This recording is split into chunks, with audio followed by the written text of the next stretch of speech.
मला याच्या बाबतीत दोन गोष्टी बोलायचं वाटतात.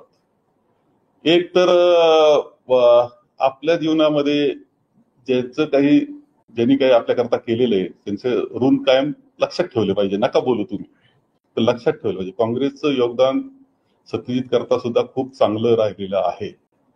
आणि दुसरं एक आणखी मी या निमित्तानं सांगेल की हे जे बोलणं आहे हे थोडं बालिशपणासारखं आहे, बालिश बोलणं आहे.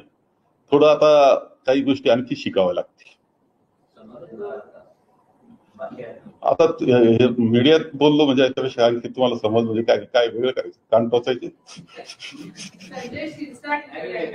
देवेंद्र फडणवीस जे आहे, देवेंद्र फडणवीस चांगली कल्पना दिली लगेच अंमलात आणतात आणि तसं काँग्रेसच्या नेत्याच्या बाबतीत होत नाही. नाही ठीक आहे, काही गोष्टी मांडायला हरकत नाही. समजा तुम्ही मांडू शकता, तुम्ही आता स्वतंत्र आहे, तुम्ही झाले आता तुमचं युवक काँग्रेसच्या पुढचं वय गेलं, मांडणी करायला हरकत नाही का सांग. परंतु काही कोणतं मांडावं कोणतं नाही हे शिकावं लागेल असं म्हटलं.